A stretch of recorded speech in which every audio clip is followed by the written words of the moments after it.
Hi, everybody. Welcome to the One True Divine Feminine and Psychic Investigations Tarot. I'm so thrilled to have you with me. I want to start with some gratitude, all the helping hands that have helped me to get through this very stormy period of my life with kind messages and hope and inspiration. And even just some of the tiniest little things like little cards that said, still need help, right? My love and gratitude for all that you have done for me is enormous. I see the helping hands, even though I don't know who they're attached to, and my gratefulness is immense. So thank you ever so kindly. And I really want 2023 to be a year of positive change. I know I still need to work on myself more, and I'm absolutely going to do it. I'm ready for the new beginning. So, God bless. Thank you for all of the help. Now, today we're going to continue with our eclipse series because, again, these events are so incredibly powerful.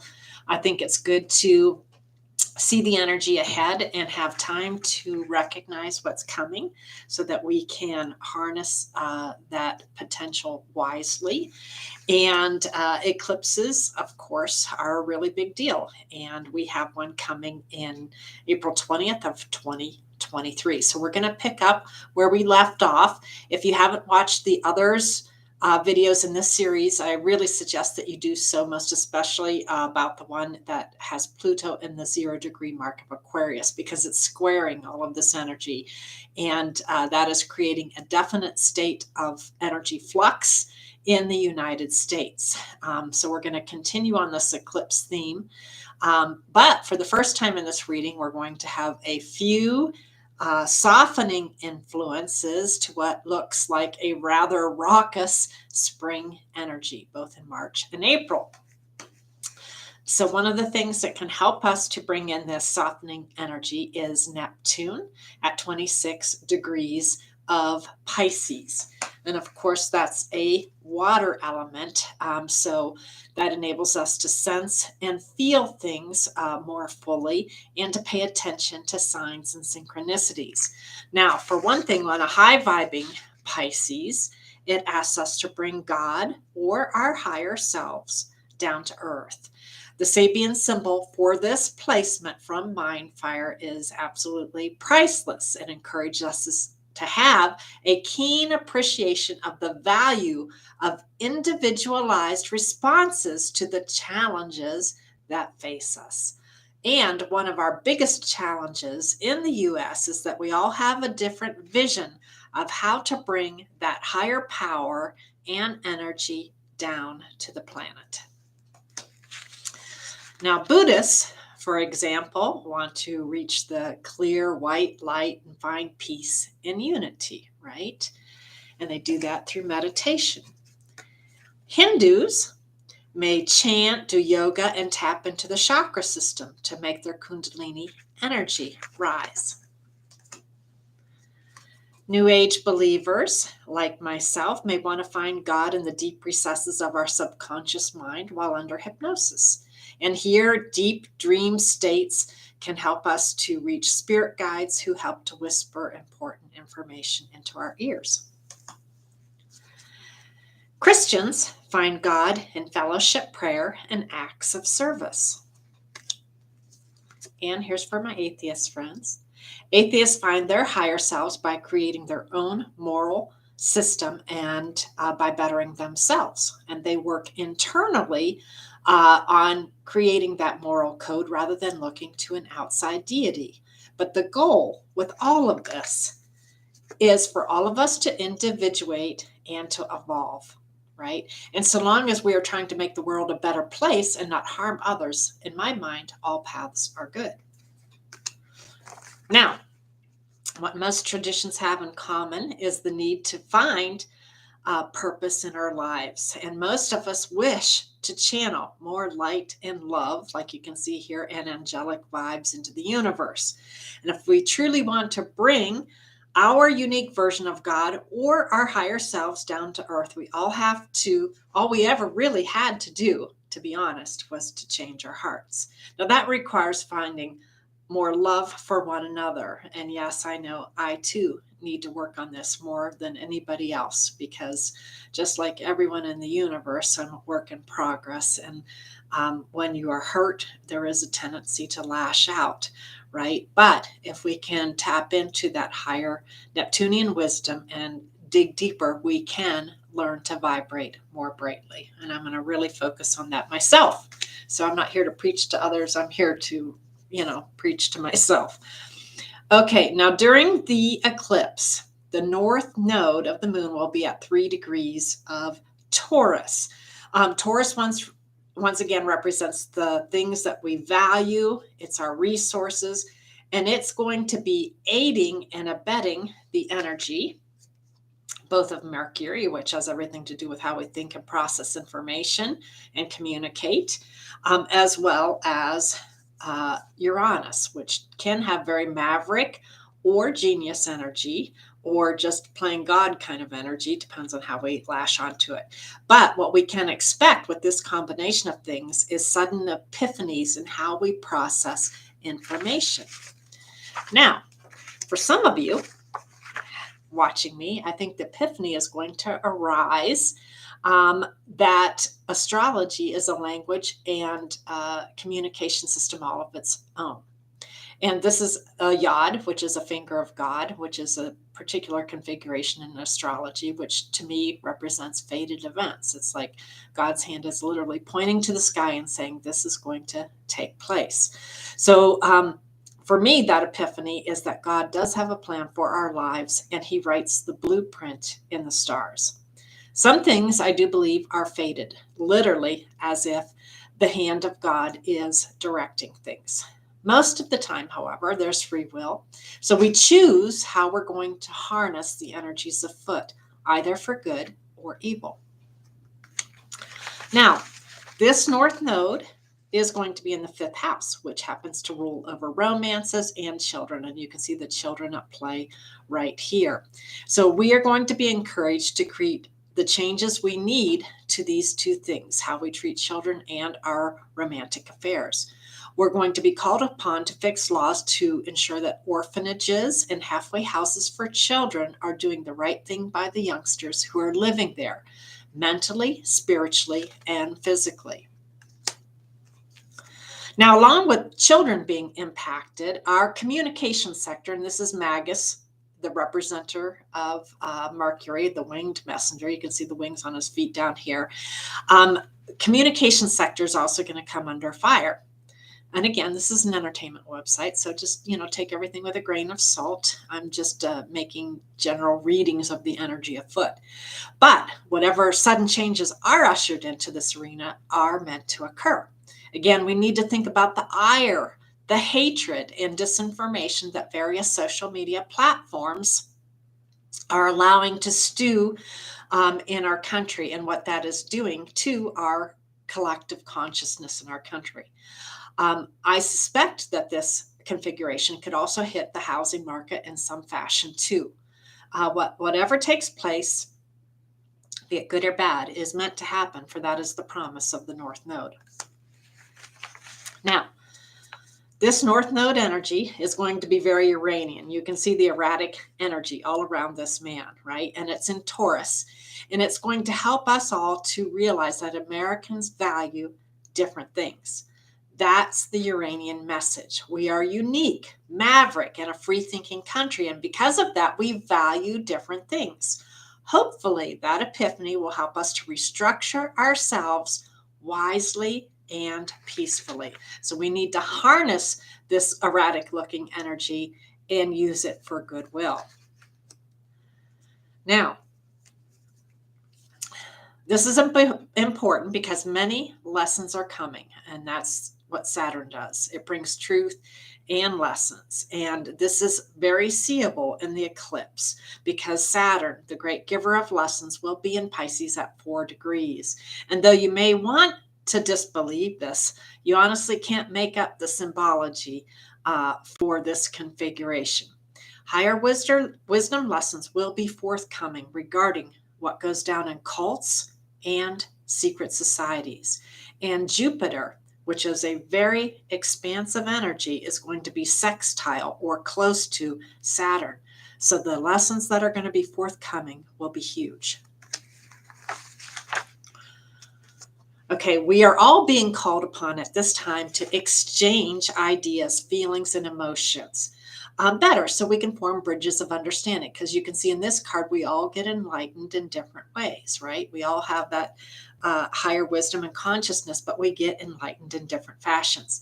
Achieving positive social change requires the exchange of ideas. For example, some of you probably thought that before watching me, astrology was just evil. Now that you're tapping in, you are learning that this is a spiritual tool that can be harnessed to do great good in the world if you allow it and connect to the energies with good intent.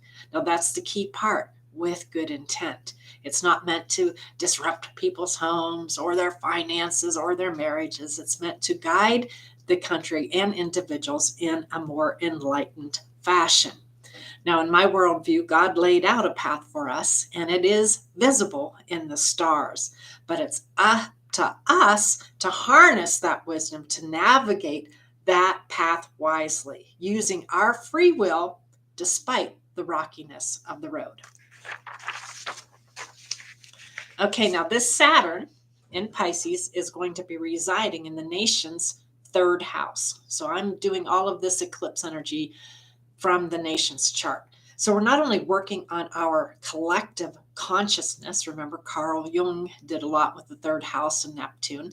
But we're going to be thinking about, the challenges that we face in our lives. And we're going to be coming to recognize that the fact that we're harming families to get what we want politically isn't really a good path to be on. So remember, the third house also deals with communities as well as communication. So we're being called upon to reorganize ourselves so we can get more of what we want without riots and violence and turmoil. That's the message. Now, astrology can bring about epiphanies on a national level. We can rise above all this, but we have to allow the wisdom to seep through. We all want change, right? How do we make that happen peacefully so it works for everyone? The story of our country is literally written in the stars. And all of the turmoil, for example, that we had in the election recounts in 2020 happened during a Mercury retrograde. Things are not happening as randomly as we think. Astrology allows us to peer behind the veil to look at the grand plan in all its glory and to harness the energy to steer things in a good direction. Now, yes, I do believe sometimes shit just happens, right? But at other times, in my opinion, we're mostly on a pretty sacred journey.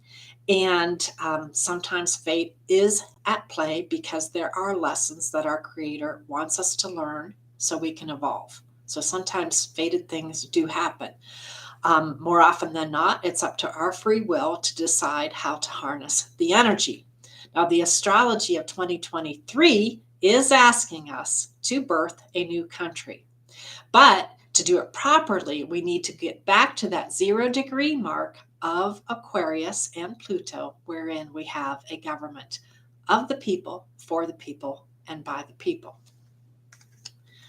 And just as Saturn is delivering lessons, Mars, you can tell by the arrow here, will be thrown into the mix, and his dorsal energy will be at 13 degrees of Cancer. This falls into the 8th house of the US's chart. This house is psychologically loaded and can bring a lot of forceful things to bear.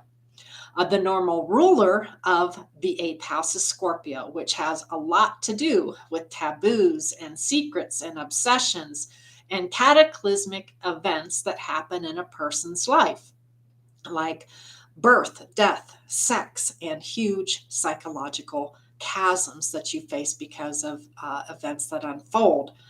Taxes and other people's money are also in the realm of the 8th house. So Furthermore, this is a mystery house. So people who have a lot of placements in this part of the chart can sometimes peer behind the veil with dream work and prayer, meditation, and other tools of divination, because again, the path is written in the stars. Now, to better understand this Sabian symbol for the 13-degree point of Cancer, I like to look at Mind Fire because it has great interpretations of the degree points. And for the 13-degree point, it's all about a man who is studying a mandala using ancient wisdom to gain knowledge and interpret what he sees. As this knowledge is absorbed, the cosmic student is able to integrate what he has learned into his personality. Again, it's as if the lessons learned behind the veil are helping the student to grow and gain ancient knowledge. Hopefully, this is true, right? Because Mars can also represent things such as action, aggression, violence, anger, and drive. You can see the kind of chaotic energy around this person's chakras, head chakra, right? So we don't want that, but that's potential with this energy. And this is a very aggressive energy that's currently floating through Cancer during this April 20th eclipse. Now, because of that, I can expect emotions to be quite tumultuous at this time. There's going to be anger over homes, over children, over family issues. All these things will surface. And we all recognize that right now we have kind of a warlike feeling emerging from the heart of our homeland. Now, the trick to all of this is can we focus on this warlike energy detachedly and then come to an understanding of what's causing it so we can create a more beautiful and better path. Then we can allow the Uranian epiphany to help us realign ourselves so we can all get more of what we want without struggle and turmoil, right? So there's the possibility of a golden path ahead of us if we can use our wisdom to get there, right? We all want to nurture our families, take care of our houses, and usher in peaceful change. And so much of this is desperately needed in our country to set us on this golden path. Now, since this fiery planet is also sitting in the 8th house, there will be a strong urge for people to aggressively go after other people's money. This could include armed robberies of homes, families, and even bank heists. So, law enforcement, you should be paying attention to this. It could also be indicative of the growing ire Americans are feeling as we try to live ordinary lives under tumultuous financial circumstances, as is exhibited by the energy of Uranus and Taurus. So there's upsets and disturbances to the things that we value right now. And again, I think both money and housing market. Passive aggressive actions and emotional outbursts are sure to follow. If we're not wise, violence could erupt in our homes as a result of the boiling tension. Now, and of course, if that happens, we all could experience a great deal of loss, right? And we don't want that. So much of 2023 depends on us having this higher wisdom and for us to be able to face the challenges that are confronting us during these upcoming eclipses as we try to birth a new country. We have different values, wants, and needs. And because we haven't faced these issues directly, we haven't peered in with the eyes of the owl to gain that wisdom, because we haven't done that. We're at war with ourselves in our own homeland. Now, fortunately, in March, leading up to the eclipse, Jupiter will be conjunct Chiron, the wounded healer. So this is an absolute call for us to begin to heal our country, to tap into our higher wisdom while broaching the subject of our varying needs mindfully, right? To bring this healing wisdom not only to ourselves, but to our country. We have the great ability to usher in change and inspiration if we work together and act wisely. Now, according to the Chinese astrology, there is a rocky path ahead, but it is also the year of the water rabbit, right? Which I think is a great symbol. March and April look rocky. That's important to notice. But if we use our wisdom to help usher in longevity, peace, and prosperity to our country, we have the great ability to basically just pray in the positive change that we all need. I myself am looking at 2023 because of this water rabbit energy as a year of great hope. And I'm actually a water rabbit.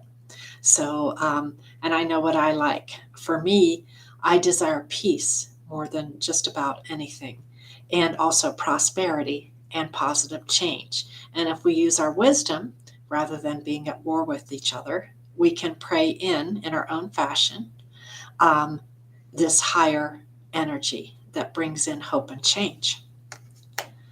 Now, if you like my power to the people message, someone needs to create a hashtag power to the people to help spread the vibe. Then we need to start flooding letters into our leaders to usher in a new version of our country that honors everybody. Remember, Pluto in Aquarius is here to remind us of who we are. We, the people of the American Republic. Hope is all around us.